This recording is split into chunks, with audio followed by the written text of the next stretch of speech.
सो कुछ ही सेकंड के अंदर मैं इनवाइट कर रहा हूँ। उससे पहले आपको बेसिक में आपको मैं बताऊँ कि जो हमारे बीच में आ रहे हैं उनका थोड़ा सा मैं आपको इंट्रोडक्शन दे दूँ। एक मिनट उनको ज्वाइन कर लेता हूँ। जी हाँ, हमारे बीच में मैम आ गई हैं।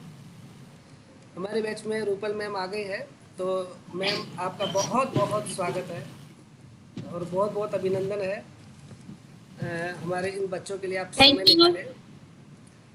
तो thank you. Thank you.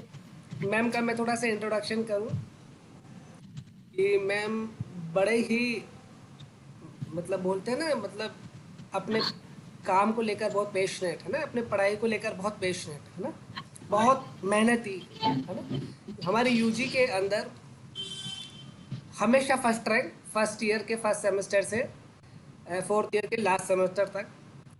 I think उसके बाद गोल्ड मेडल बीएससी के अंदर, एमएससी में अगेन गोल्ड मेडल, और आई थिंक पीएचडी में भी गोल्ड मेडल है ना।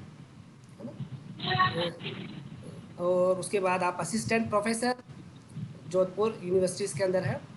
तो आज आप हमारे जो भी स्टूडेंट्स हैं उनको मोटिवेट करने के लिए, सब्जेक्ट एनालिसिस के लिए कि आप आए हैं, आपका बहुत बहुत धन्यवाद। तो शुरुआत करते हैं आपसे मैम। तो अपने बारे में बताइए, उसके बाद स्टूडेंट को क्या करना चाहिए वो बताइए मैम। बहुत बहुत धन्यवाद मैम।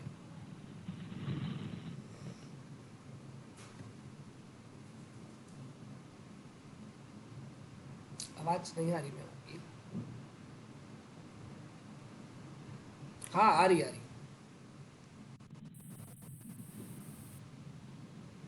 हेलो, एम आई हाँ, Audible? Yes yes yes. Okay. तो सबसे पहले तो मेरा इंट्रोडक्शन आइडिया है माई सेल्फ। मेरा नाम रूपल दूत है और मैं अभी as assistant professor college of agriculture Jodhpur under the agriculture university Jodhpur में पोस्टेड हूँ। और जैसे मेरा बताया कि बीएससी हम लोगों की एमपीयूटी उदयपुर से रही है, जो कि 2009 से 13 तक थी। एंड फिर उसके बाद मेरी एमएससी नवसारी से, नवसारी एग्रीकल्चर यूनिवर्सिटी से। एंड देन उसके बाद मैंने पीएचडी किया है आनंद एग्रीकल्चर यूनिवर्सिटी से। तो और मेरा जो सब्जेक्ट था एमएससी का और पीएचडी का वो था जेनेटिक्स एंड प्लांट ब्रीडिंग।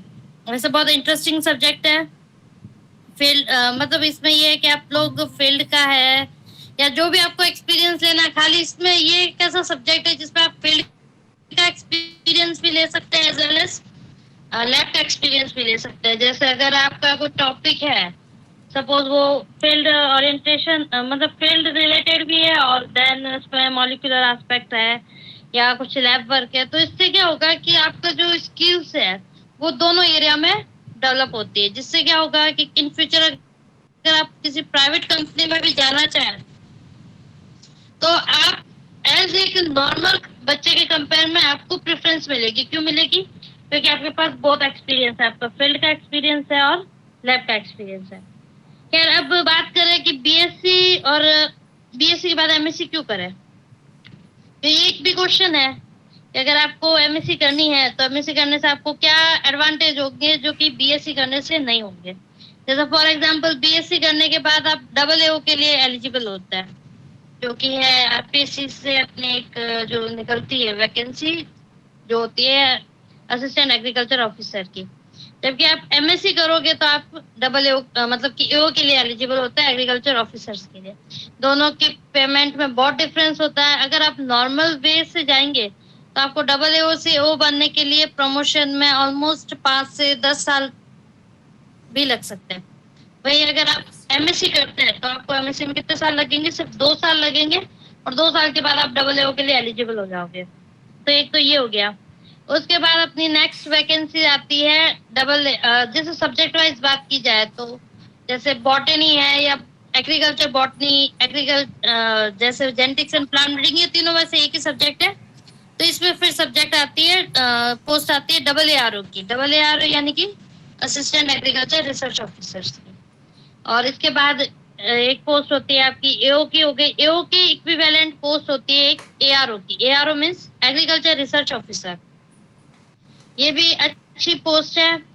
और इसके अलावा आप एमएससी करने के बाद एज अ जैसे सीड एनएससी पोस्ट आती है आपकी, या सीड सर्टिफिकेशन ऑफिसर्स की पोस्ट आती है। तो उसमें आपका अगर genetics and plant breeding subject है तो आप इन पोस्टों के लिए भी एलिजिबल हो सकते हैं। इन पोस्ट पे जैसे सीड ऑफिसर की पोस्ट आती है, तो सीड ऑफिसर का मेन काम क्या होता है कि जैसे आपने सीड सर्टिफिकेशन का प्रोसेस पढ़ा होगा बीएससी में, तो वो जो सीड सर्टिफिकेशन का प्रोसेस है जिसमें वो सीड इंस्पेक्टर होते हैं, इनकी जो वैकेंसी होती है या रिक्रूटमेंट होता है वो सीड सर्टिफिकेशन ऑफिसर्स के द्वारा होता है। इसके अलावा अगर एनएससी में सीड प्रोडक्शन है, एनएससी के 3 पार्ट होते हैं, प्रोडक्शन, सर्टिफिकेशन, देन मैनेजमेंट। तो जो प्रोडक्शन और सर्टिफिकेशन है ये दोनों कोर एरिया ऐसे है जिसमें आप पर्टिकुलर सीड बनाते हैं। जैसे आपने पढ़ा होगा फाउंडेशन सीड है, सर्टिफाइड सीड है, ये मतलब एनएससी तैयार करती है। तो जब एनएससी तैयार करती है तो उसकी जो प्रेफरेंस होती है, या मोस्टली वो सिर्फ प्लांट ब्रीडर या प्लांट फिजियोलॉजिस्ट या प्लांट एग्रोनॉमिस्ट को ही हायर करता है। जैसे अदर सोशल साइंस है, या अगर आप इनसे एमएससी करते हो तो आप इन पोस्ट के लिए एलिजिबल नहीं हो पाते। जैसे सीड ऑफिसर्स की पोस्ट हो गई, सीड प्रोडक्शन में भी जा सकते हो आप, सीड सर्टिफिकेशन में जा सकते हो। और इसके लिए आपको क्या करना पड़ेगा, MSc in genetics and plant breeding, या एग्रोनॉमी है या फिजियोलॉजी है। तो ये तो इन जनरल हो गया आपके कि आप जीपीबी लोगे तो आपको क्या क्या एक जॉब के ऑप्शन मिलते हैं आफ्टर एमएससी। अब अभी जो रिसेंट सर्कुलर या रिसेंट जो नोटिफिकेशन है उसके बाद क्या है कि जो एआरएस है और असिस्टेंट प्रोफेसर है उसके लिए एलिजिबिलिटी कर दी आपकी पीएचडी प्लस नेट। तो अगर आपको असिस्टेंट बनना है किसी भी सब्जेक्ट में, खाली प्लांट ब्रीडिंग में नहीं, किसी भी सब्जेक्ट में अगर आपको असिस्टेंट प्रोफेसर बनना है या फिर आपको साइंटिस्ट बनना है, साइंटिस्ट जिनकी जो जॉब काजी में लगेगी आपकी, जो भी आईसीआर के जितने भी इंस्टीट्यूट है जो आपने याद किया अभी, जैसे अविका नगर का इंस्टीट्यूट है, चाहे एनडीआरआई है, इन जो भी ये रिसर्च इंस्टीट्यूट है इसमें जॉब लगने के लिए आपको एक एआरएस का एग्जाम फाइट करना पड़ता है। उसके लिए वही आईसीआर से नोटिफिकेशन निकलेगा, आप फॉर्म फिल करेंगे। और उसके अलावा असिस्टेंट प्रोफेसर के लिए आपको नेट का एग्जाम भी क्लियर करना पड़ता है। वो तो खैर एसेंशियल क्वालिफिकेशन, अगर आपका नेट का एग्जाम क्लियर नहीं है तो आप नहीं कर सकते। और इसके बाद आपको करनी पड़ेगी पीएचडी। विदाउट पीएचडी कंप्लीट किए आप जो है वो अभी असिस्टेंट प्रोफेसर या साइंटिस्ट नहीं बन पाते। इसके अलावा एक और चीज थी कि जैसे अगर आप प्लांट ब्रीडिंग का सब्जेक्ट लेते हैं स्पेशली, तो आप फिर प्राइवेट सेक्टर में जा सकते हैं, क्योंकि जरूरी नहीं है कि सबको गवर्नमेंट जॉब ही मिले। तो गवर्नमेंट जॉब की जो वैकेंसीज है वो लिमिटेड है, तो आप प्राइवेट सेक्टर में भी जा सकते। बहुत सारी कंपनीज ऐसी होती है जो सीड बनाती है। तो जो सीड बनाती है या जो भी सीड से रिलेवेंट वर्ड कभी भी आता है तो उनकी प्रेफरेंस पहली क्या होगी, जो बंदा प्लांट ब्रीडिंग का हो या जिसको क्रॉसेस वगैरह बनाने आते हो, जैसे जो हाइब्रिडाइजेशन करवाते हैं, ये सारे प्रोसेस आते हो, तो उनकी फर्स्ट प्रेफरेंस वो पर्सन होता है जो कि एक वैरायटी को रिलीज करने में कंपनी को अपना योगदान दे सके।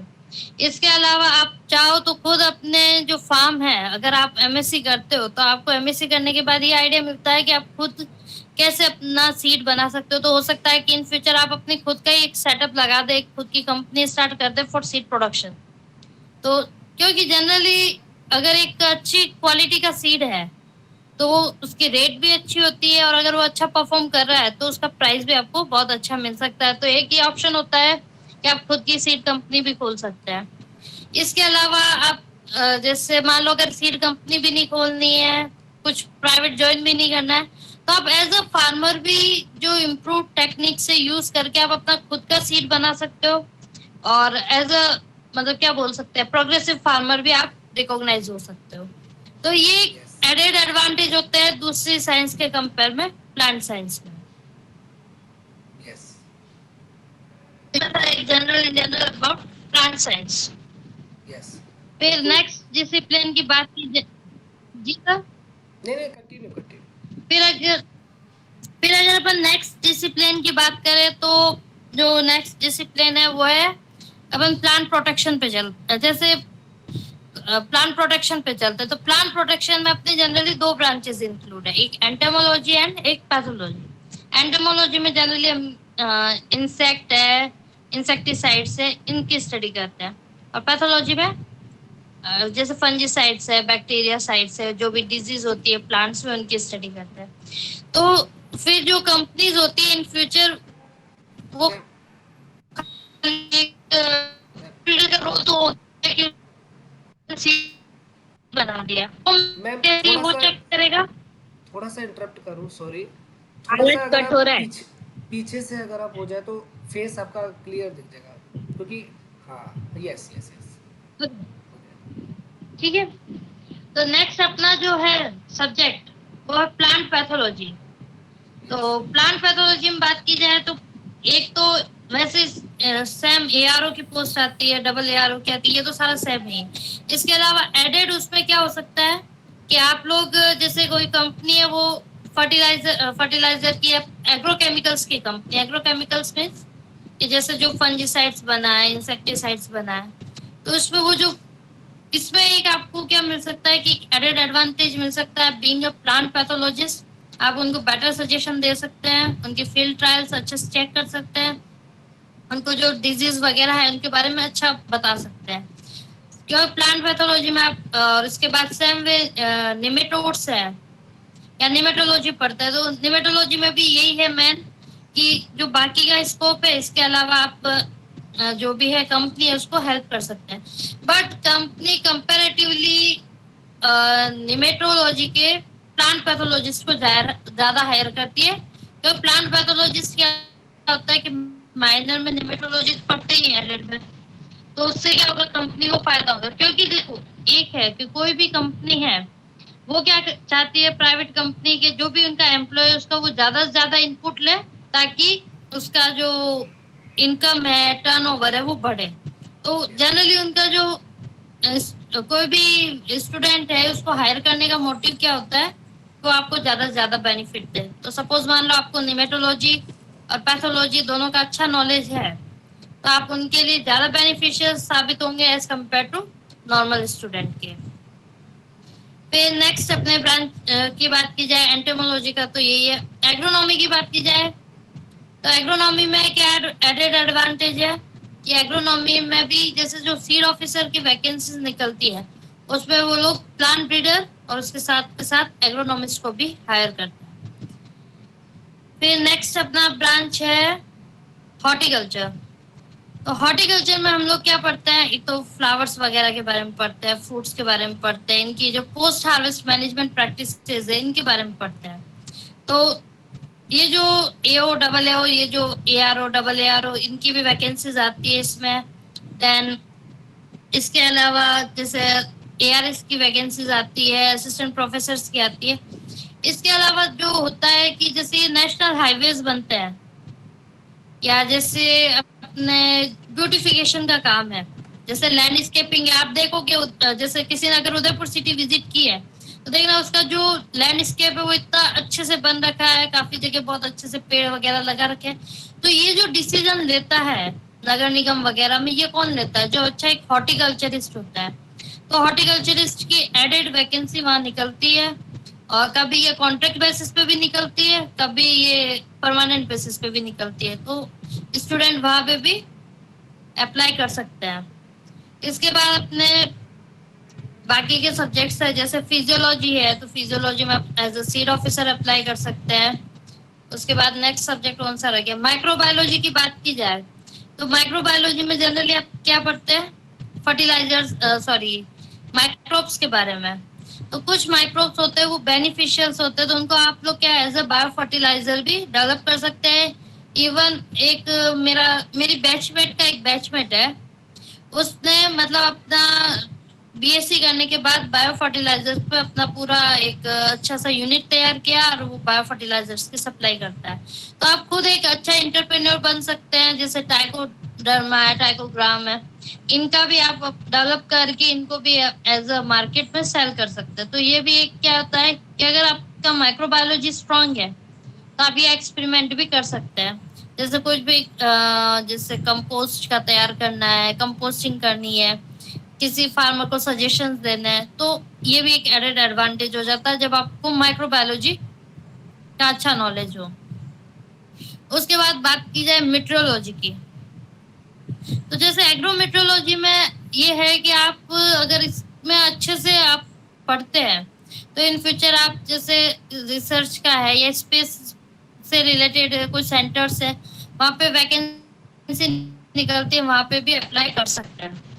क्योंकि अगर आपका मेट्रोलॉजिकल पॉइंट ऑफ व्यू अच्छा है तो आप काफी अच्छे से इसको समझा सकते हैं, एक्सप्लेन कर सकते हैं। फिर इसके बाद अपनी कौन सी ब्रांच रह गई? सॉइल साइंस की। सॉइल साइंस सबसे तो सॉइल साइंस में वैसे तो स्कोप अच्छा है।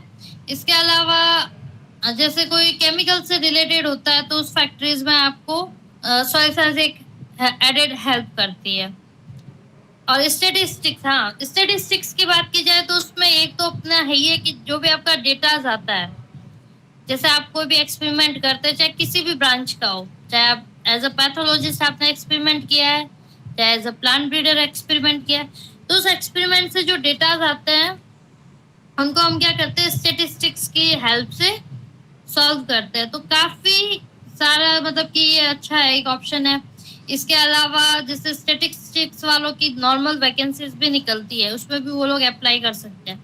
जरूरी नहीं है कि आप आईसीआर सिस्टम में आगे जाए या आरपीएससी के थ्रू आगे जाए। आप चाहे तो काफी सारे सब्जेक्ट ऐसे हैं जैसे इकोनॉमिक्स है, एक्सटेंशन है, स्टेटिस्टिक्स है, सोशल साइंस का है स्पेशली, तो उसके थ्रू आप यूजीसी साइट में भी जा सकते हैं। इवन आप जैसे यूजीसी से नॉर्मली जो कॉलेज है उनमें भी अप्लाई कर सकते हैं अगर आपकी डिग्री ऐसे सब्जेक्ट्स में जो यूजीसी द्वारा गवर्न होती है। अब जैसे प्लांट ब्रीडिंग है तो प्लांट ब्रीडिंग का यूजीसी में इतना स्कोप नहीं है, पर एज अ सोशल साइंस के सब्जेक्ट्स है जैसे इकोनॉमिक्स है, एक्सटेंशन है, उनका अच्छा स्कोप है। अब बात की जाए सोशल साइंस की तो उसमें एक तो हो ही गया अपने, नेक्स्ट है एक्सटेंशन। तो एक्सटेंशन का मेन रोल क्या होता है कि आप फार्मर्स को ट्रेनिंग देना। तो एक्सटेंशन में भी अपने ये तो है ये कि जो डबल ए वगैरह ये तो सारी कॉमन फीचर्स सारे मतलब सब्जेक्ट्स में है।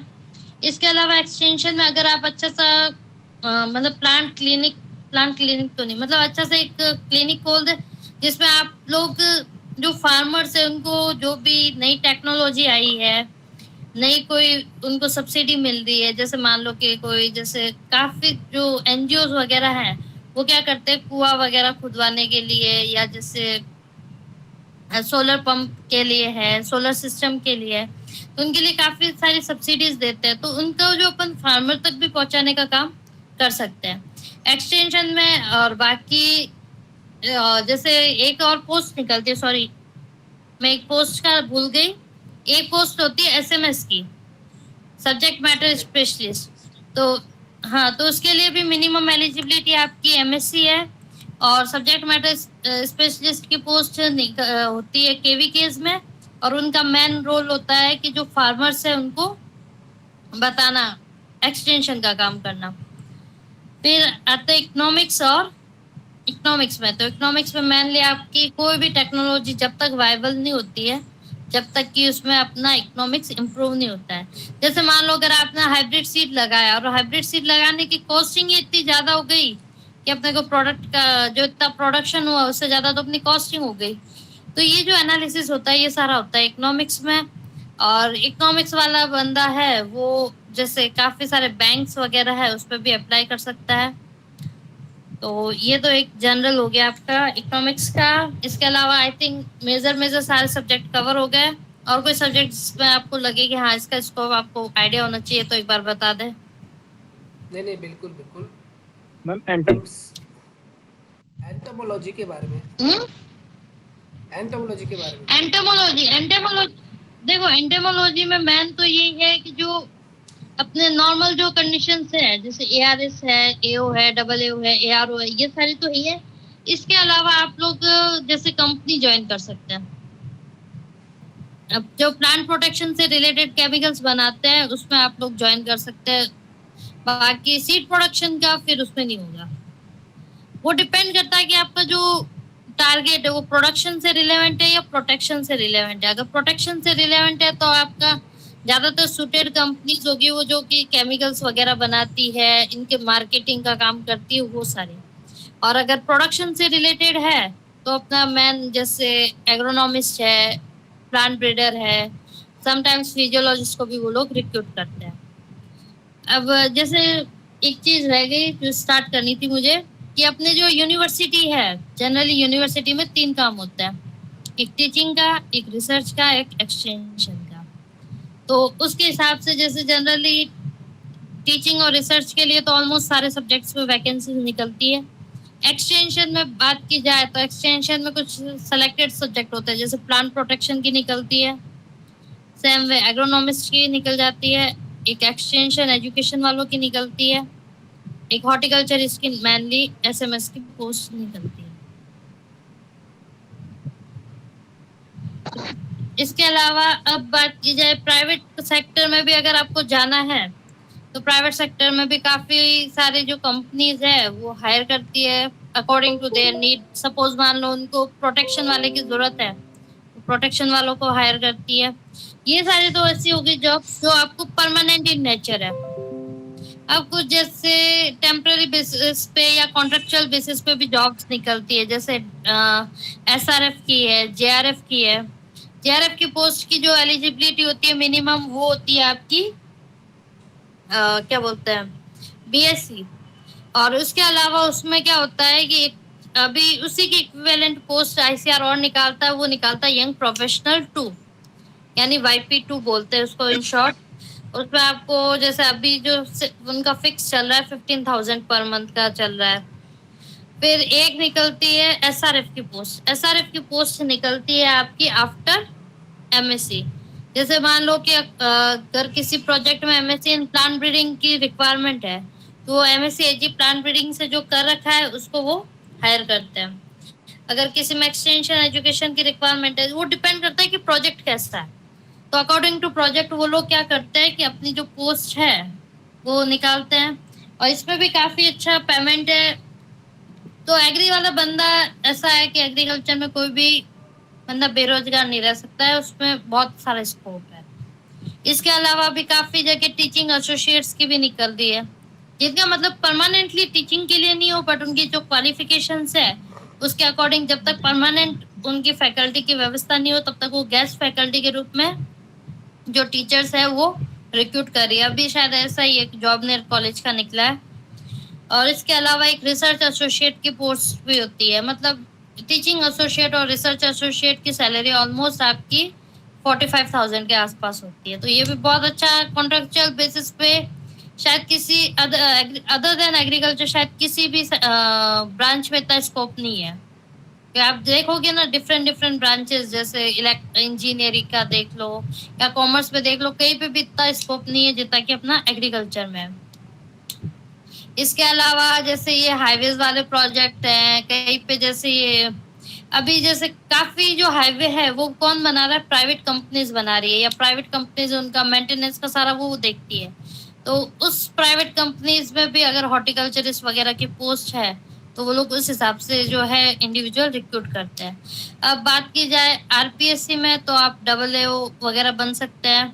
इसके अलावा कुछ स्टेट्स ऐसे होते हैं जैसे आरपीएससी के अलावा आप जैसे अभी हमारे यहाँ से 2-3 स्टूडेंट गए हैं हरियाणा एग्जाम देने एज अ हॉर्टिकल्चरिस्ट, और उन लोगों का सिलेक्शन हुआ है तो वो हरियाणा में एज अ हॉर्टिकल्चरिस्ट अपॉइंट हुआ है।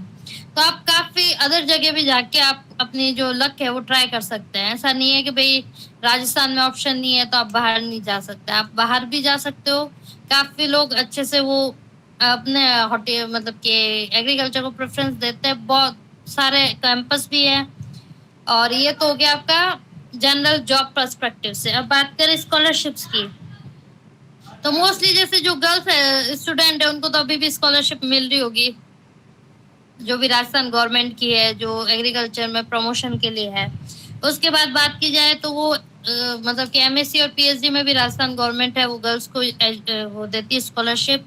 फिर माइनॉरिटी की स्कॉलरशिप भी मिलती है आपको। इसके अलावा सपोज मान लो अगर आप एमएससी में टॉप करते हो और फॉर एग्जांपल आपका डिसिप्लिन बहुत अच्छा है और उसमें बहुत सारे स्टूडेंट्स हैं, मोर देन 10, तो आप लोग इंस्पायर के लिए भी एलिजिबल होते हैं, और इंस्पायर के लिए जब एलिजिबल होते हैं तो इंस्पायर अभी तो शायद बढ़ गई है, मेरे टाइम में 25,000 पर मंथ आपको एज अ फेलोशिप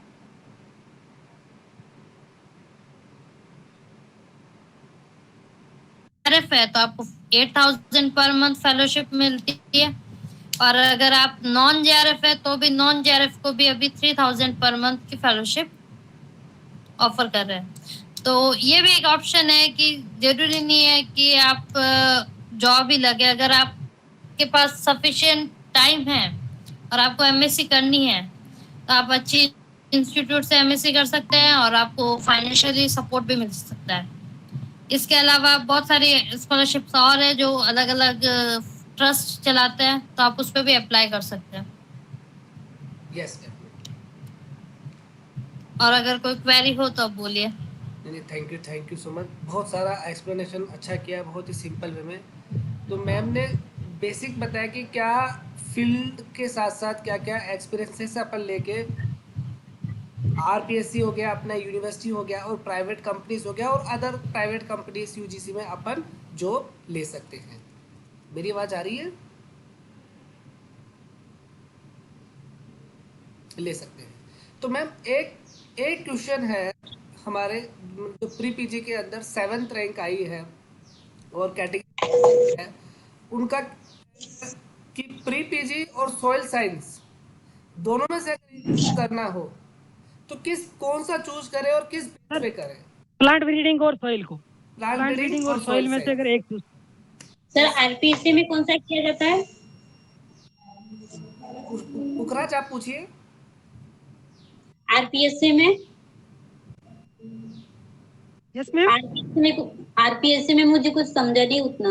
आरपीएससी में होता क्या? पुखराज क्वेश्चन पूछ रहे हैं, पूछिए पुखराज क्वेश्चन। यस, आरपीएससी में होता क्या है वही नहीं समझा मुझे।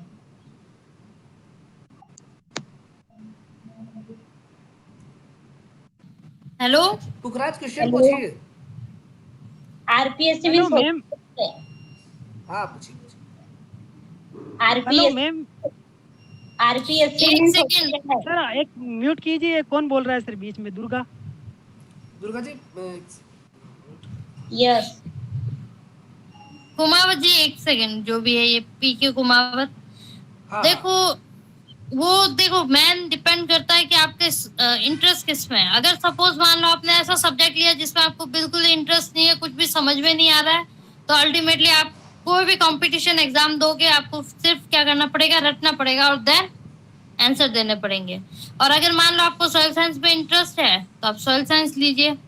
अगर प्लांट ब्रीडिंग में इंटरेस्ट है तो प्लांट ब्रीडिंग लीजिए। ये सोच के नहीं कि अगर मैंने प्लांट ब्रीडिंग ले ली और कल को मेरे साथ कोई प्रॉब्लम हो जाए, ऐसा कुछ नहीं होता है। हर एक सब्जेक्ट में स्कोप है, बट अपना ये है कि आपको समझ में आना चाहिए। ऐसा नहीं हो कल को कि मुझे कुछ समझ में ही नहीं आ रहा है, क्या सब्जेक्ट ले लिया, वापस से एमएससी करूं, ये सिचुएशन होगी तो आपके 2 साल बिगड़ जाएंगे और ये बहुत बड़ा लॉस है। क्योंकि टाइम बिगाड़ना सबसे बड़ा लॉस है, टाइम बहुत कम होता है। या मैम अगर मैं प्लांट ब्रीडिंग से एमएससी करता हूँ तो मेरे सामने मतलब क्या क्या चैलेंजेस होंगे? प्लांट ब्रीडिंग से एमएससी करते हो तो चैलेंज तो इतना कोई इश्यू नहीं होता है। आप अगर अच्छे से पढ़ रहे हो तो कोई चैलेंज, कोई भी बाधा आपको रोक नहीं सकती है। Okay ma'am. चैलेंज देखो, पढ़ाई में कभी कोई चैलेंज नहीं आता, चैलेंज अपन खुद अपने लिए बनाते हैं। बाकी आप अपनी अच्छे से मेहनत और जी जान लगा के मेहनत करो, कोई चैलेंज, कोई बाधा आपको रोक नहीं सकती है। मतलब जैसा हाल ही में चल रहा था कि सॉइल साइंस के अंदर बहुत सारी वैकेंसीज आई है, लाइक एआरओ वगैरह, है ना। तो बहुत सारे स्टूडेंट्स का इस वजह से भी हो सकता है ध्यान उस वक्त चल जाए कि वैकेंसी है, तो उसके लिए देखो वैकेंसीज की बात की जाए तो वैकेंसी ऐसी नहीं है कि परमानेंट है कि हमेशा सॉइल साइंस में ही आएगी। वैकेंसी आपकी सॉइल साइंस में भी आती है, प्लांट ब्रीडिंग में भी आती है। वैकेंसी कभी ये देख के नहीं आती है कि अरे यार सॉइल के ज्यादा बच्चे हैं तो सॉइल की सीटें निकाल दो, ऐसा कभी नहीं होता है। वैकेंसी आती है उनकी रिक्वायरमेंट के अकॉर्डिंग। अगर उनको सॉइल साइंटिस्ट की रिक्वायरमेंट है तो सॉइल की निकालेंगे, अगर ब्रीडर की रिक्वायरमेंट है तो ब्रीडर की निकाल देंगे। अब जैसे सॉइल में पिछली बार बहुत अच्छी वैकेंसीज आई थी, पर इस बार सॉइल में इतनी सीट्स नहीं आई है। इस बार प्लांट ब्रीडिंग की आई हुई है। हालांकि आरपीएससी का एक है कि आरपीएससी की वैकेंसीज टोटली अनसर्टेन है। कभी भी ये नहीं कह सकते कि हाँ इसी सब्जेक्ट में आएगी। कभी ये हो सकता है प्लांट ब्रीडिंग में आ जाए, कभी मतलब कि सॉइल साइंस में आ जाए, कभी होगा एग्रोनॉमी में भी आ जाए। तो आप वैकेंसी के हिसाब से अभी मान लो एमएससी में है, एमएससी स्टार्ट करेंगे, काफी बार आरपीएससी की वैकेंसी का रिजल्ट आता है तो स्कोप चेंज हो जाता है। तो वैकेंसी के हिसाब से अपन सोच नहीं सकते कि ये सब्जेक्ट बेटर रहेगा, क्योंकि वैकेंसी तो गवर्नमेंट निकालती है, वो एज पर अपनी रिक्वायरमेंट निकालती है। अब रिक्वायरमेंट अगर ब्रीडर की है तो वो सॉइल साइंटिस्ट को तो लेगी नहीं, फिर कल को अपने पास ये ऑप्शन रहेगा नहीं कि अपन क्या करें। तो बेटर है प्लांट ब्रीडिंग में ये एक एडेड एडवांटेज है कि आप प्लांट सीड ऑफिसर की वैकेंसी आए तो उसमें भी अप्लाई कर सकते हैं। जी मैम, एक क्वेश्चन था मेरा। हाँ, तो अपन सोल साइंस के अंदर अगर फर्दर स्टडी करते हैं, आगे एमएससी तक या पीएचडी तक जाते हैं, तो उसमें आगे और क्या क्या स्कोप है इसके अलावा? देखो उसमें आप जैसे जो सेरेनिटी वगैरह के इंस्टीट्यूट्स हैं, स्पेशली जो मतलब कि सॉइल रिक्लेमेशन और इनसे रिलेवेंट काम करते हैं, तो उसमें आप अप्लाई कर सकते हैं। बाकी तो स्कोप जनरली अपने पास वही है, AAO, नहीं मैं इनके अलावा AAO, इनके अलावा और कोई ये तो scope हो इनके अलावा जैसे जो सैलिनिटी से रिलेवेंट वर्क करती है कोई कंपनी, प्राइवेट कंपनी भी, तो उसमें आप अप्लाई कर सकते हो। Hello madam. हाँ बोलिए। Hello, good evening ma'am. हाँ मैम, सबसे पहले मैं आपका धन्यवाद करना चाहूँगा कि आपने हमें एडवांटेज के बारे में बताया एग्रीकल्चर के। मैं बीएससी एग्रीकल्चर फाइनल कर ली इसी साल, और मैं जी। हेलो मैम, सुन रही हो आप? हाँ, सुन रही हूँ, बोलो। हाँ मैम, मैं चाहता हूँ कि मैं अपने गांव के लिए कुछ करूँ, कुछ करना चाहता हूँ। तो आप इसके बारे में मुझे बताइए कि मुझको क्या करना चाहिए अब। देखो, एक तो जो अभी बात की जाए फार्मर्स की, तो काफी सारे फार्मर्स क्या होते हैं, सीड बाहर से परचेस करते हैं। तो जैसे आपको ओके। पता है कि कुछ क्रॉप सेल्फ पॉलिनेटेड होती है, कुछ क्रॉस होती है, तो आप उनको ये समझा सकते हो कि जैसे सेल्फ पॉलिनेटेड जो क्रॉप्स है उसमें आप लोग है ना अपना सीड खुद तैयार कर सकते हैं। तो इससे क्या होगा कि मान लो आप अच्छी वैरायटी का गेहूं का सीड लेके आए, एक बार सीड लेके आए, उसमें से अच्छे अच्छे प्लांट सेलेक्ट करके आपने बचा लिए, नेक्स्ट ईयर आपने ग्रो कर दिया, तो उससे क्या होगा कि फार्मर की जो सीड की कॉस्ट है वो कम हो जाएगी। हालांकि क्रॉस में ये नहीं कर सकते, उसमें क्या होता है कि प्रॉब्लम्स होती है, ऐसे उनको समझा सकते हो। कुछ नई टेक्नोलॉजी आई है तो उसके बारे में बता सकते हो, सीड ट्रीटमेंट के बारे में बता सकते हैं, सीड स्टोरेज के बारे में बता सकते हैं, सीड और ग्रेन के बारे में बता सकते हैं। ये सारी जो चीजें हैं जो आपने नॉलेज लिया और जिससे लगता है आपको कि फार्मर का एडवांटेज हो सकता है, उसकी जो कॉस्ट ऑफ प्रोडक्शन है वो डिक्रीज हो सकती है, तो वो सारा बता सकते हैं। यस मैडम, मेरी हॉबी है बिजनेस के लिए। मैम आप बताइए कि कौन किस सब्जेक्ट में ज़्यादा अपॉर्चुनिटी है बिजनेस के लिए, ये बताइए देखो, आप। सब्जेक्ट में तो वो है कि अगर आपका interest as a breeding point of view से है तो आप सीड प्रोडक्शन और सीड मार्केटिंग, सीड कंपनी में जा सकते हैं। अगर आपको जैसे फर्टिलाइजर्स है इनमें इसको ज्यादा मतलब कि अच्छा लग रहा है तो आप बायो फर्टिलाइजर्स है, खाद वगैरह बनाना है तो उस बिजनेस में भी जा सकते हैं। और अगर आपको एक्सपोर्ट वगैरह का नॉलेज अच्छा है तो आप जैसे सीड्स वगैरह बनाने के लिए भी, मतलब सीड क्या सॉरी फ्लावर्स वगैरह इनके एक्सपोर्ट के लिए, फ्रूट्स एक्सपोर्ट के लिए, जैम जेली का मार्केट है वो एक्सप्लोर कर सकते हैं। Okay ma'am. नेक्स्ट मैम मैं हॉर्टिकल्चर, हेलो हाँ, मत बोलो। मैम, मैं हॉर्टिकल्चर चाह रहा है, एमएससी हॉर्टिकल्चर करूँ मैं। मैम इसमें ज़्यादा बिजनेस अपॉर्चुनिटी है, हॉर्टिकल्चर में बहुत अच्छा है, हमारा स्कोप है। अगर आपको इंटरेस्ट है हॉर्टिकल्चर में तो भी अच्छा है, कोई नहीं। अगर आपको बिजनेस करना है तो आप एज पर इंटरेस्ट ही करें, क्योंकि बिजनेस अगर आपको लॉन्ग टर्म करना है तो उसके अकॉर्डिंग करना पड़ेगा। Okay ma'am, thank you. हम जैसे थैंक यू, यूजीसी से हॉर्टिकल्चर से डिग्री करे यूजीसी यूनिवर्सिटी से, तो सेंट्रल यूनिवर्सिटी है, तो मैम उसकी क्या मतलब अपॉर्चुनिटी रहेगी आगे एमएससी के बाद में? कैसे? जैसे सेंट्रल यूनिवर्सिटी हो, जैसे गढ़वाल हो या अपने बीबीयू लखनऊ वाली हो, उनसे एमएससी करे हो हॉर्टिकल्चर से, मैम आगे देखो क्या? एक्चुअली ये जो गढ़वाल और ये यूनिवर्सिटीज हैं उनका जैसे मुझे थोड़ा कम आइडिया है, बट उनकी डिग्री का मुझे ज्यादा आइडिया नहीं है कि मैं उसके बारे में आपको कुछ बता सकूं। नहीं मैम, ये बाबा साहब भीमराव अम्बेडकर यूनिवर्सिटी है ना लखनऊ वाली, वो वो कैसी है मैम?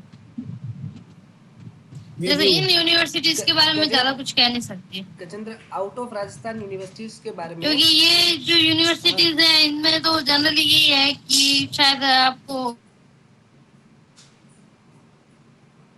तो ऐसी डिग्री का कोई एडवांटेज नहीं है किसी में भी। जी मैम। मैम एग्रोनॉमी में क्या स्कोप है उसके थोड़ा सा? एग्रोनॉमी में वही है कि एक तो अपना जो जनरल स्कोप तो सारे सब्जेक्ट्स में सेम ही है, इसके अलावा सीड ऑफिसर्स वगैरह में आप जा सकते हैं। और बिजनेस में सर, गांव में बिजनेस करना चाहें तो किसमें? गांव में बिजनेस करना चाहे तो वही है, सीड प्रोडक्शन आप सीख ले तो उससे कर सकते हैं, पर बिजनेस के हिसाब से आपको ब्रीडिंग का हो तो ठीक है। अगर आपको सीड बनाना है तो फर्टिलाइजर्स पे जाना है तो बायो फर्टिलाइजर्स के लिए माइक्रोबायोलॉजी या प्लांट पैथोलॉजी से आप जा सकते हैं। एग्रोनॉमी से नहीं जा सकते? एग्रोनॉमी से ये है कि एग्रोनॉमी में जनरली क्या आता है, प्रोडक्शन टेक्नोलॉजी आती है। तो प्रोडक्शन टेक्नोलॉजी तो फार्मर को पता है, फिर आप उसमें बिजनेस कैसे कर सकते हो? बिजनेस उस चीज का होता है जो चीज आप नहीं देना चाहते हो। अब आप चलो स्पेसिंग का एक बार आपने बता दिया कि भाई 10 बाई 20 की स्पेसिंग है, उसको आप 10 बाई 10 किलो तो ज्यादा फायदा होगा, तो ये तो एक ही बार बता दिया, फिर वो बिजनेस नहीं होगा वो फिर आपका।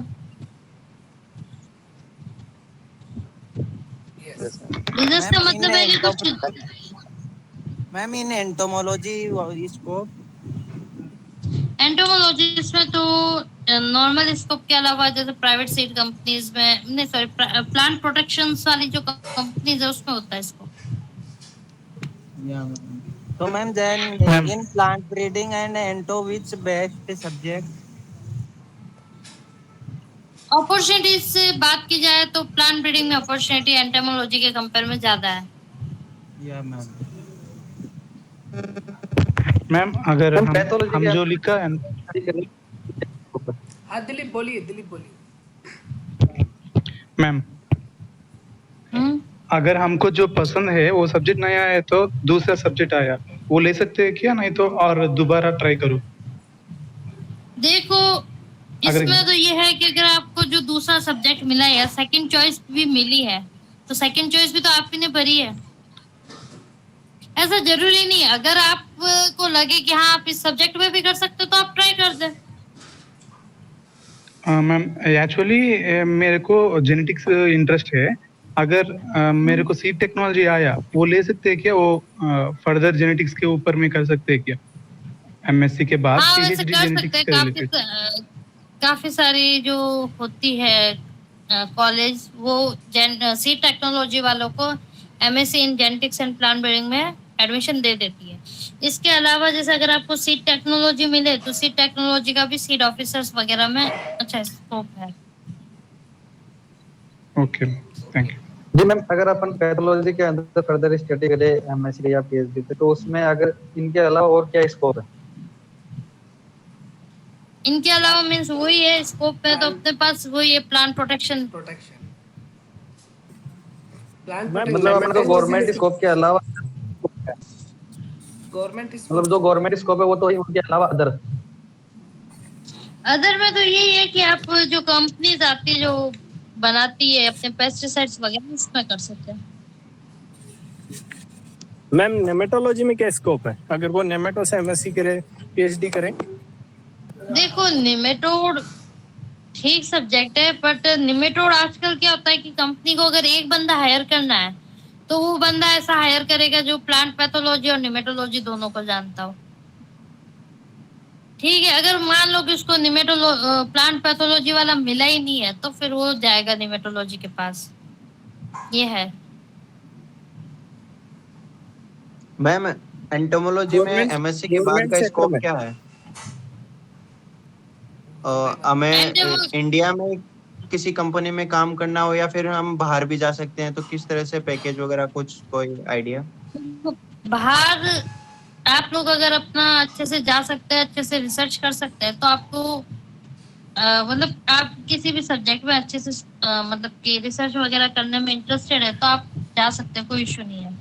और पैकेज वो तो डिपेंड करता है कि वो आप कौन सी कंट्री में जा रहे हैं, उनके यहाँ कैसी अपॉर्चुनिटी है और आप किसके थ्रू जा रहे हैं, ये भी बहुत मैटर करता है। ये नहीं है कि भाई आप अपने से जा रहे हैं।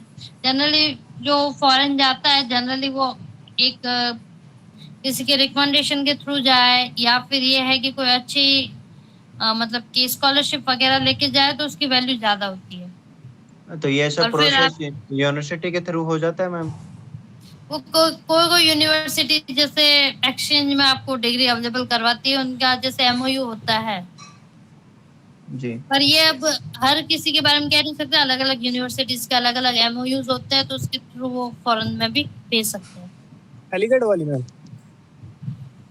अलीगढ़ वाली नहीं, मतलब जैसे अभी मुझे आनंद का पता है कि आनंद का है जैसे फ्लोरिडा की कोई यूनिवर्सिटीज के साथ है, तो वैसे ही है। तो मैम नेमेटोलॉजी का जर्मनी होता है। मैम नेमेटोलॉजी का गवर्नमेंट में क्या स्कोप है? अब ऐसे तो गवर्नमेंट में तो देखो ऐसे स्कोप की बात की जाए तो गवर्नमेंट में मैन तो अपने AA वगैरह ही हैं। अब वो सीट आने पे अगर मान लो निमेटोलॉजी की सीट नहीं आई तो गवर्नमेंट में स्कोप 0 है, निमेटोलॉजी की सीट आ गई तो गवर्नमेंट में स्कोप 100% है। गवर्नमेंट का स्कोप तो बस अपना यही है कि अपने पास एलिजिबिलिटी होनी चाहिए, फॉर एग्जाम्पल AA है, AO है। अगर निमेटोलॉजी में सीट नहीं आई तो आप बोले निमेटोलॉजी में PhD हो, फिर क्या काम आएगा? मैं ये नहीं कह रही कि निमेटोलॉजी बिल्कुल स्कोप नहीं है, बट उस पे फिर आप ARS और असिस्टेंट प्रोफेसर पे जा सकते हैं। मैम जो आपने अभी बताया जैसे ये आनंद गुजरात यूनिवर्सिटी है, इसका बाहर से कहीं लिंक होता है, तो उसी तरह से अपने IRAI इनमें सब में है कुछ? काफी यूनिवर्सिटीज में होता है पर हम लोग श्योर नहीं है कि उसमें है ही है। हम कैसे इस इंफॉर्मेशन को एक्सेस कर सकते हैं, हम कैसे पता कर सकते हैं? वैसे ऑनलाइन मिल जाती है और वैसे काफी जो अच्छी यूनिवर्सिटीज है उनमें मोस्टली होता ही है। लास्ट क्वेश्चन बस। ओके मैम अगर अपन ऑल ओवर आल सब्जेक्ट्स के लिए देखें तो कौन से सब्जेक्ट में बेटर गवर्नमेंट जॉब और वैकेंसीज आ सकती है, मतलब आज नहीं तो फ्यूचर में आ सकती है? मेजर सब्जेक्ट्स की बात की जाए तो ब्रीडिंग है, एग्रोनॉमी है, देन ये अपने बात की जाए हॉर्टिकल्चर है। अपने मतलब कोई सब्जेक्ट हो उसमें वैकेंसीज आ सकती है गवर्नमेंट की, मतलब ये नहीं कह सकते आएगी लेकिन एक जिम्मे अपॉर्चुनिटी हो रही है आती है। जैसे ये है कि प्लान जैसे अब आप खुद अपने कोर्सेज देखिए यूजी में आपके कौन कौन से कोर्स ऐसे थे जो हर सेमेस्टर में चला है। जैसे आपका एग्रोनॉमी काफी सेमेस्टर में चलता है, प्लांट ब्रीडिंग काफी सेमेस्टर में चलता है, प्लांट ब्रीडिंग, सॉइल चलता है पर सॉइल इतना नहीं चलता है, निमेटोलॉजी बिल्कुल कम चलता है। तो ये जितना ज्यादा जो आपका सब्जेक्ट चल रहा है ना उसमें उतना ज्यादा स्कोप चलता है। क्योंकि अब मान लो कि अगर कोई असिस्टेंट प्रोफेसर की वैकेंसी है तो उसमें अगर निमेटोलॉजी का बंदा नहीं मिला तो वो लोग प्लांट पैथोलॉजिस्ट से भी निमेटोलॉजी पढ़वा सकते हैं। पर अगर प्लांट ब्रीडिंग का बंदा नहीं मिला तो उसको बहुत सारी प्रॉब्लम आएगी। तो कुछ जो सब्जेक्ट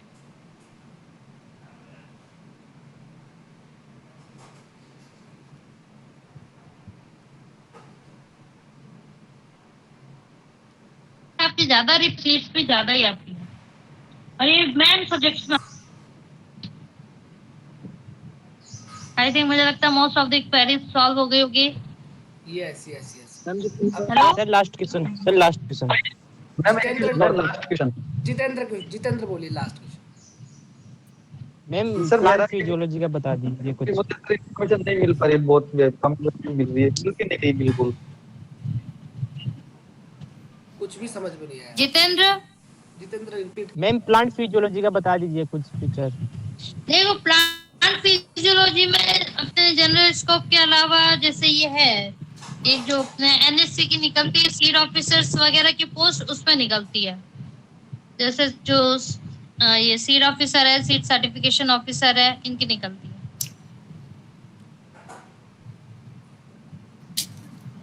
सीट मैम सर्टिफिकेशन। एक क्वेश्चन लास्ट मेरा। मैम अब की बार जो जोधपुर यूनिवर्सिटी है उसके अंदर जो पेमेंट की सीटें दी गई है अब की बार जोधपुर यूनिवर्सिटी के अंदर, क्योंकि जो पेमेंट सीटें पिछली बार थी नहीं उसमें जिन सब्जेक्ट्स के अंदर, उनके अंदर पेमेंट की सीटें दी गई है अब की बार। तो मैम उनके लिए जो पेमेंट है जो क्राइटेरिया वो क्या रखा है, उसके लिए इन्फॉर्मेशन नहीं मिल पा रही मैम। अगर आपके पास इसका कुछ उसके लिए information जनरली हो तो वही share है कि कीजिए। शायद 25,000 रुपीज। हाँ, अगर मेरे पास एकदम एक्यूरेट इंफॉर्मेशन तो मैं आपको देख के बताऊंगी, पर अगर जनरल इन जनरल बात की जाए तो पेमेंट शीट के लिए शायद 25,000 रुपीज एक्स्ट्रा लगता है सेमेस्टर वाइज। और कोई ज्यादा इंफॉर्मेशन होगी तो मैं पता करती हूँ, नहीं होगी तो वेबसाइट पे डलवा देंगे, ठीक है? बिल्कुल बिल्कुल जी मैम, क्योंकि अब की बार टाइम ही इसके अंदर पेमेंट सीट दी गई है, क्योंकि पहले पेमेंट सीटें नहीं थी इसमें। तो अगर उससे रिलेवेंट कोई बात होगी तो मैं आपके सर को कम्युनिकेट कर दूंगी, वो आपको बता देंगे। बिल्कुल जी ma'am, thank you thank you. Ma'am. 2 question मेरी तरफ से लास्ट, एक थीमेटिक क्वेश्चन है मैम, एक पर्सनल क्वेश्चन है। थीमेटिक क्वेश्चन ये है कि क्या मैम कि कॉलेज का भी कोई फर्क पड़ता है क्या? अपने राजस्थान की मैं बात करूँ कि जैसे अपने राजस्थान में उदयपुर है, जोबनेर है, जोधपुर है, कोटा है ना, और अपना जोबनेर है, तो इनका भी कुछ सब्जेक्ट में ये फर्क पड़ता है क्या? वो डिपेंड करता है कि आप जिस कॉलेज में अप्लाई कर रहे हैं उसमें ना, मतलब कि कितना वो फैकल्टी कितनी है वो मैटर करता है। जैसे मान लो अगर फैकल्टी एनरिच है या फैकल्टी ज्यादा है तो आपको जो नॉलेज है वो भी ज्यादा मिलेगा। अदरवाइज फैकल्टी कम है तो उनके पास क्या होगा, वर्कलोड ज्यादा होगा। जब वर्कलोड ज्यादा होगा तो वो आपको टाइमली जो प्रॉपर एक इंफॉर्मेशन है, हालांकि ये नहीं कि वो चाहते नहीं कि आपको इंफॉर्मेशन दे, बट जो स्ट्रेस लेवल होता है या वर्क प्रेशर से ये चीजें थोड़ी फ्लक्चुएट करती है कि आपको कितना टाइम दे पा रहे हैं। और सेकंड क्वेश्चन मैम पर्सनली सभी स्टूडेंट की तरफ से कि BSc gold medal, MSc gold medal, PhD gold medal, इसके पीछे सक्सेस का क्या राज है मैम? हम भी क्या गोल्ड मेडल पा सकते हैं क्या?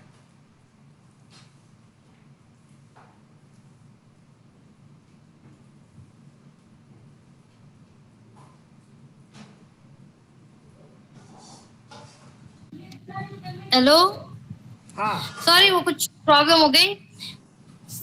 ये सक्सेस का राज कि अच्छे से पढ़ाई करो, मन लगा के पढ़ाई करोगे तो कोई भी प्रॉब्लम आपको परेशान नहीं कर सकती, रोक नहीं सकती।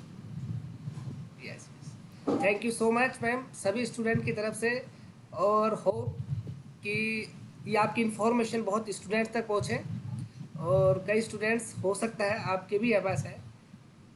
तो थैंक यू सो मच, बहुत बहुत आभार, बहुत बहुत दिल से thank you ma'am. Thank you बुलाने के लिए। Thank you ma'am. ठीक, ओके, ये कोशिश थी आई थिंक। हाँ सर, थोड़ा बहुत भी आपको अगर अच्छा लगा जरूर आप कमेंट करना कि मैम का जो इफेक्ट था बहुत ही अच्छा था ना। हेलो सर, एक क्वेश्चन है। हाँ बोलिए सर, जैसे कि अब काउंसलिंग होगी तो कौन कौन से सब्जेक्ट को पहले प्रायोरिटी दी जाएगी रैंक वाइज? अच्छा, रैंक वाइज प्रायोरिटी दी जाएगी। मैं आपकी तरफ से ये बोल रहा हूँ कि स्टूडेंट अगर टॉप 10 की बात करे तो वो कौन कौन से सब्जेक्ट को प्रेफर करेंगे। देखो मेरे एनालिसिस के जितना मैं समझता हूँ कि मेजर सब्जेक्ट को स्टूडेंट पहले प्रेफर करते हैं, और मेजर सब्जेक्ट में जैसे अपना प्लान ब्रीडिंग हो गया, सोइल साइंस हो गया, एग्रोनॉमी हो गया, ये टॉप 3 सब्जेक्ट्स होते हैं जो स्टूडेंट प्रेफर करेंगे ही करेंगे।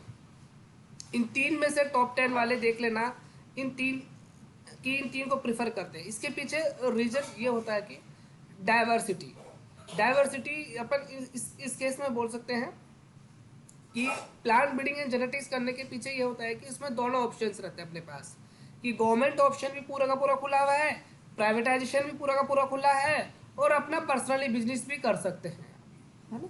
तो पूरा ऑप्शन आपको ये देता है। डियर शुभम, अपना कैमरा ऑफ करें, है ना। एग्रोनॉमी अपने आप में वाइडर सब्जेक्ट है ना, कि एग्रोनॉमिस्ट की जरूरत हर यूनिवर्सिटीज में रहती है, हर जो भी। शुभम दाखड़ सर एक सेकंड, इसमें रहता है। शुभम दाखड़ अपना कैमरा ऑफ करे। ठीक है, तो हाँ sir continue. Probably agronomy, agronomy, plant genetics और सोइल साइंस, उसके बाद हॉर्टिकल्चर, प्लांट पैथोलॉजी, और फिर प्रोटेक्शन के अंदर पैथोलॉजी, एंटोमोलॉजी इक्विवेलेंट है, आप जो भी ले सकते हैं। तो मेरे हिसाब से टॉप 5 आते हैं, 5 to 6 आते हैं। सर मेरा एक क्वेश्चन है। सर पिछली बार से जो पेमेंट सिटी आई है वो अब की बार ज्यादा आई है, तो सर इनके लिए जो पेमेंट का क्राइटेरिया वो क्या है, वो प्रॉपर मिल नहीं पा रहा। पेमेंट का क्राइटेरिया क्या रखा है उन्होंने? ये पेमेंट अब की बार हर पिछली बार क्या था, पहला तो वो हर कॉलेज के अंदर हर सब्जेक्ट में पेमेंट सीट दी, जबकि पिछली बार थी नहीं। अच्छा, तो सर इसके लिए क्राइटेरिया क्या है? क्योंकि जब तक पेमेंट सीट का पता नहीं चलेगा कि फीस कितनी है वहां तक उसको सर बनने में नहीं झिझक रहेगी कि कितना भरे। पेमेंट सीट कितनी है ये आपको इंफॉर्मेशन मैं कल बात करके आपको बता दूंगा, या तो आप खुद भी बात कर। नहीं सर, पेमेंट सीट तो शो हो रही है, लेकिन कौन सी यूनिवर्सिटी के अंदर पेमेंट सीट का कितना फीस पे करनी पड़ेगी आपको, वो चीज जानकारी नहीं मिल पाई। ठीक है, उसके लिए इंफॉर्मेशन निकालते हैं, बट मैं एक इंफॉर्मेशन आपको देता हूँ जो आज मैंने SKNU जेड कंट्रोलर से बात की है, वो ये है कि आप चाहे पेमेंट सीट लो या नॉर्मल सीट लो, ठीक है, आपको ऑनलाइन फॉर्म तो सबमिट कराना ही पड़ेगा। नहीं सर, वो ऑनलाइन फॉर्म्स अपन सबमिट कर रहे हैं। मान लो अपन ने पेमेंट सीट लगाई, अपन को पेमेंट सीट भी गई, लेकिन इसके लिए पेमेंट सीट के लिए जो फीस उन्होंने क्राइटेरिया डिसाइड किया है कि भाई पेमेंट सीट का इतना है, नॉर्मल का इतना है, तो पेमेंट सीट का क्राइटेरिया उन्होंने कितना रखा है ये चीज समझ नहीं आया सर अभी। नहीं तो आई थिंक उन्होंने अभी तक इसको डिस्क्लोज नहीं किया क्या? नहीं सर, ये डिस्क्लोज नहीं हुआ। पिछली बार तो ये जो सीट मेरिट आई थी इसके साथ ही वो आ गया था कि कौन सी जगह कितनी फीस है और पेमेंट की कितनी है, लेकिन इस बार ओनली फॉर उन्होंने सीट मेरिट डाली है। अच्छा, और पिछली बार से जो पेमेंट सीट आई वो बढ़ के आई है अब की बार। तो ठीक है, इसके लिए कल क्वेरी करते हैं, कल से लगते हैं, है ना। क्योंकि सर अपने पास अब काउंसलिंग करवाने के लिए मात्र 2 दिन बचे हैं। आज का दिन वैसे निकल गया, कल क्वेरी हो जाएगी। ठीक है, आज भी 2-3 और सर क्लियर हुई है। एक ये सर, एक जो सीट जो लिस्ट आई है उसके अंदर एक नाम आया है COESAR, तो ये कौन सी कॉलेज है सर? COESAR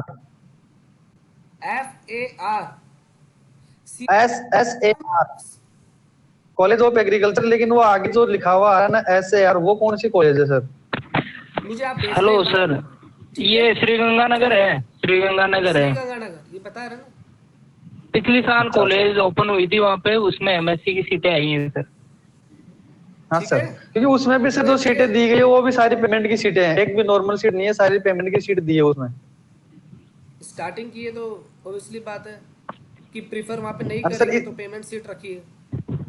हाँ, यही तो है ना सर। अब इसके लिए पेमेंट का क्राइटेरिया क्या है, अगर वो चीज जानकारी हो जाए तो, क्योंकि फिर भरेंगे नहीं भरे ये डिसाइड करें अपन कि भरना है नहीं भरना उसको। कल नहीं, मुझे कल 12 बजे तक का समय दीजिए, उसके बाद मैं आपको इंफॉर्मेशन व्हाट्सएप में कर दूंगा ना। ठीक है, आई थिंक ये सेशन अपना यूजफुल रहा होगा, है ना। शुरुआत जी सर, है ना, और भी अपन इंफॉर्मेशन जहाँ से मिले वो पूरी कोशिश करते रहेंगे और अपनी इस मेहनत को कंटिन्यू अपन करते रहेंगे, है ना। आप कोई बात नहीं, पूरी पेमेंट का अपन को जल्द पता चल जाए तो अपन जो कि सब्जेक्ट लगाने में क्यूरी नहीं आए ज्यादा। कल तक 12 बजे तक हो जाएगा। ओके सर, ठीक है, so thank you so much. ठीक है सर, आप सभी को बहुत बहुत धन्यवाद।